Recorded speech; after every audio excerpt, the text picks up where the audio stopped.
د نظم عنوان دی روژه. په نه خبرو خلکو یو بل سلانجې کولې، ملا لګیا په منبر یې دا قصې کولې. په دې روژه کې شپه ورځ عبادتونه وکئ، خبرې کمې د خپل رب د نوم ذکرونه وکئ. ریاکاري و خلکو لاسو کې تسبیح نیولې، په زړه کافرو به تمامه ورځ روژې نیولې. په قسمونو به یې خپل سیس څه په چل خرڅاوه، موقع و خلکو به د لسو سیس په سل خرڅاوه.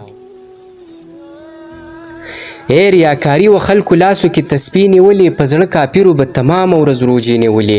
په قسمونو به یې خپل سیس څه په چل خرڅاوه، موقع و خلکو به د لسو سیس په سل خرڅاوه. په مبارک روژه میاشت کې ناروا شروع وه، د زړه په کور کې مې ناشنا جړا شروع وه. د انسانانو خیال کې نه راتلې افسوس غریبۍ، منمه ښار کې دغه خلکو ورکولې روټۍ. ستاسو حیا ومه کیمرې ته ودرېدی نه شومه، زه پښتنه وم د چا در کې جړېدی نه شومه. د انسانانو خیال کې نه راتلې افسوس غریبۍ، منمه ښار کې دغه خلکو ورکولې روټۍ. ستاسو حیا ومه کیمرې ته ودرېدی نه شومه، زه پښتنه وم د چا در کې جړېدی نه شومه. په چم ګاونډ مې د غټانو در ته وکاته ډېر، تمامه ورځ مې خپل زوړ شوي ورته وکاته ډېر. په نیمه شپه مې د خپل شل بچي ته وژاړمه، د خودکشۍ په اراده چاپېره وګورمه. د چم ګاونډ نه مې ستا کوره پورې خلک درځي، په کمو سترګو ستا د کور نه چاپېره ګرځي. د چم ګاونډ نه مې ستا کوره پورې خلک درځي، په کمو سترګو ستا د کور نه چاپېره ګرځي. زه خو په تشو اوبو خدای روژه ماتې وکم، د ښار کوڅو کې خپله پیغله لور سرتوره نه کم. چې انسانیت نه لري ربه نو انسان په څه شو، تش په تسپو په اړولو مسلمان خو نه شو.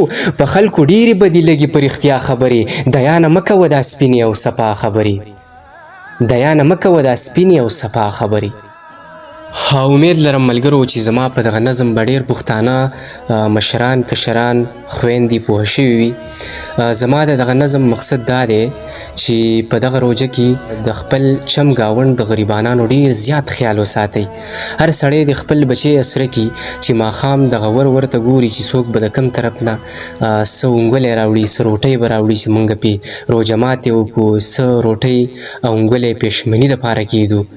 نو هر سړی د په خپل ګریوان کې سوچ وکړي، او دغه غټان او دغه سرمایه‌دار خلک دې هم سوچ وکړي، دغه کاروباریان خلک دې هم سوچ وکړي چې نن مونږه سیز مونږ ته میلاو شوی په 10 روپۍ دی، او نن د روژې موقع ده او مونږ یې په 10 خرڅوو.